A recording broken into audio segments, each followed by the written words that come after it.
A crença, a fé, a esperança, também o ceticismo e ateísmo deve ser respeitado.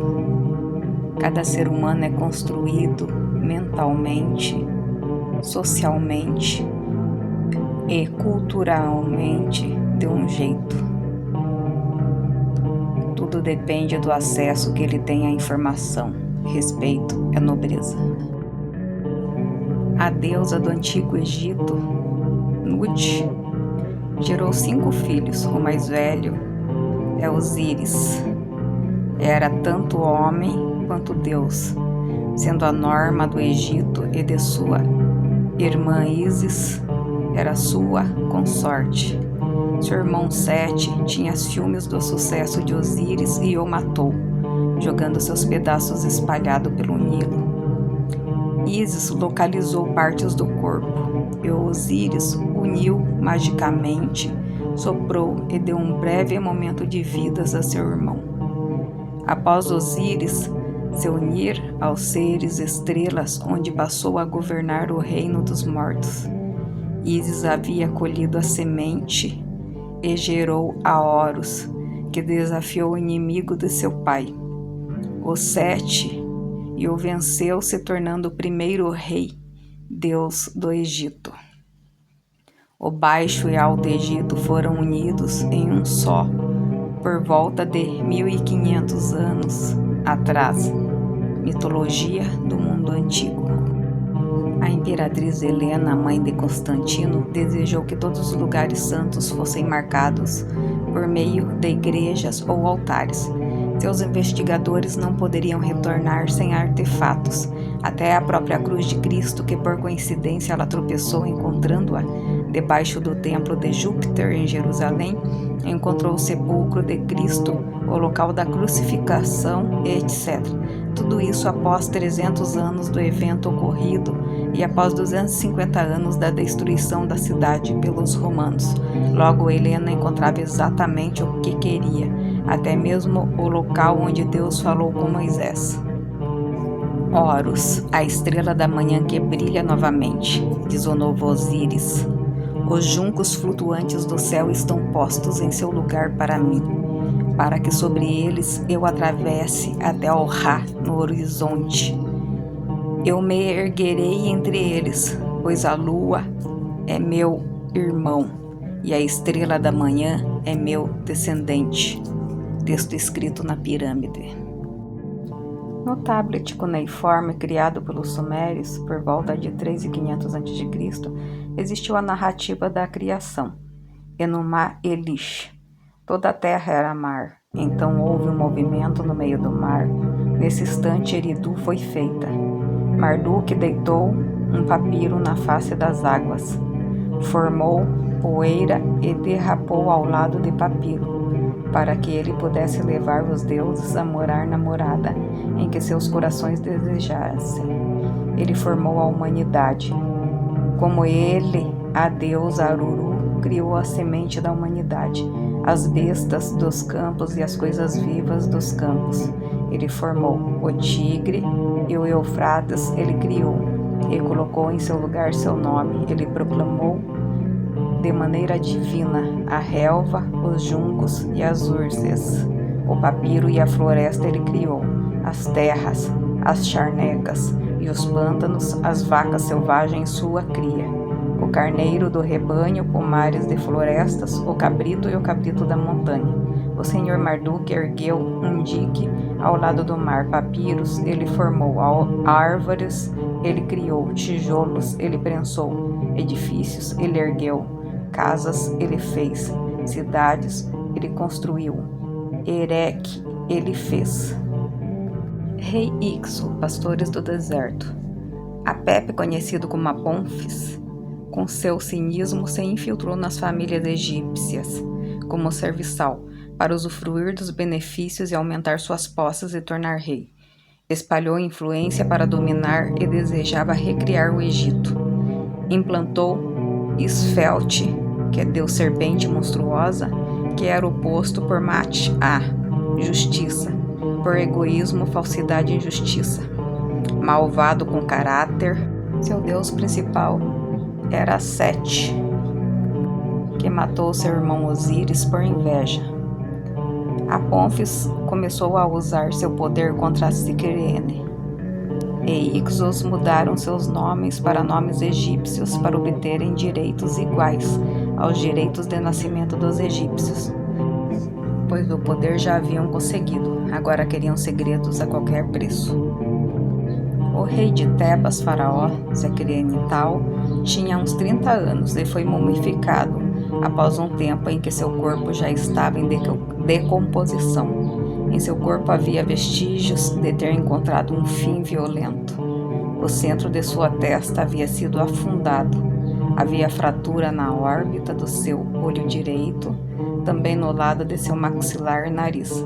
Havia sinais de golpes atrás da orelha esquerda até o mastoide e na primeira vértebra do pescoço.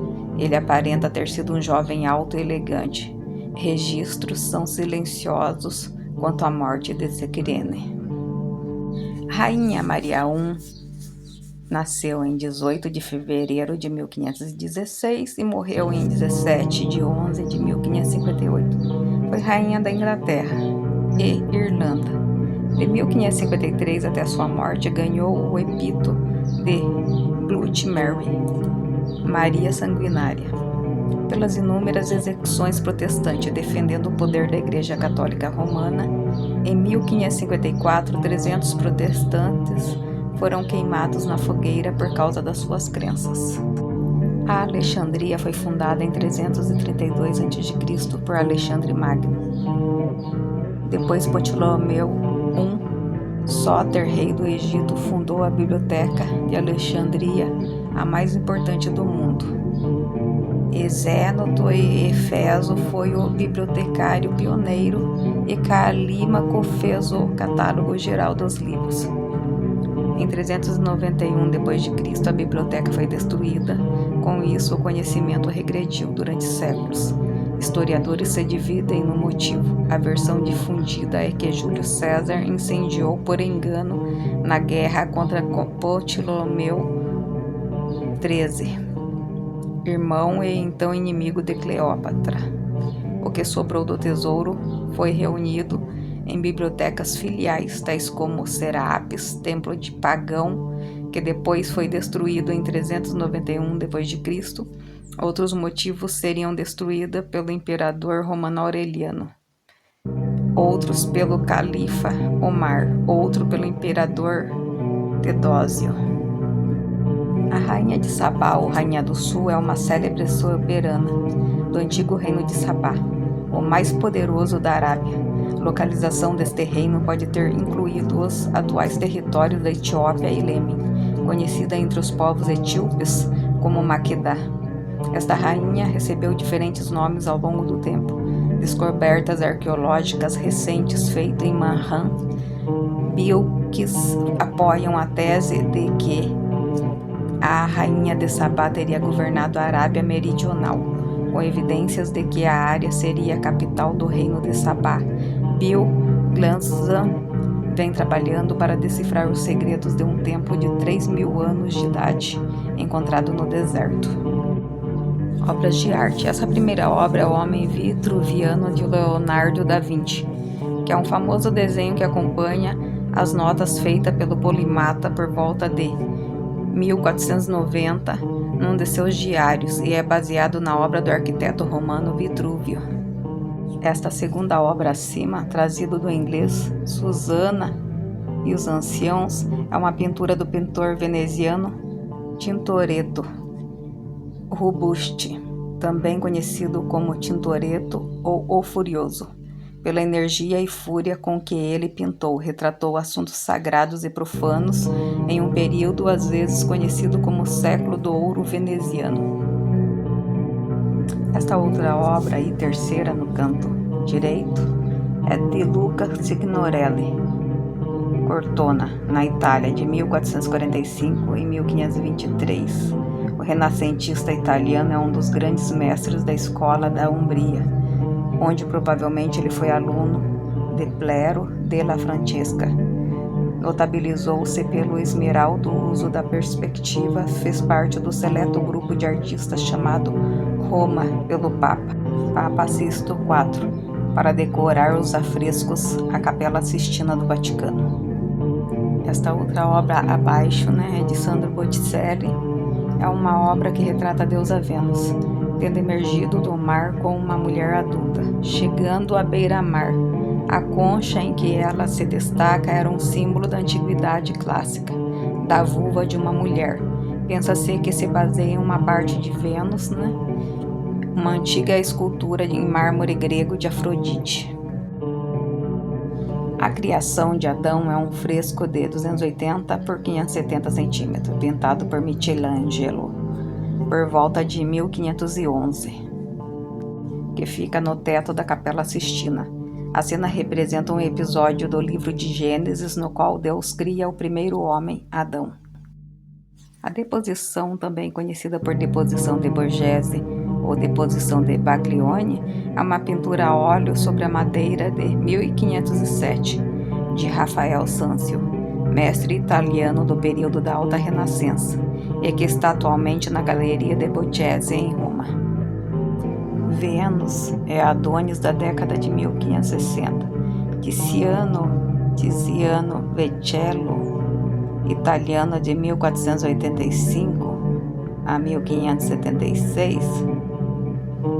Tiziano é o maior pintor renascentista veneziano. Criou duas versões desta cena de Metamorfose de Ovídio, uma parte Filipe II da Espanha e a outra parte da família Farnese em Roma.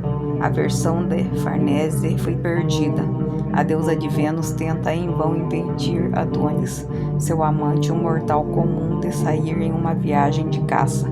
A atmosfera de sensualidade divertida esconde a trágica ironia da morte de Adonis, que foi atingido por um javali enquanto caçava.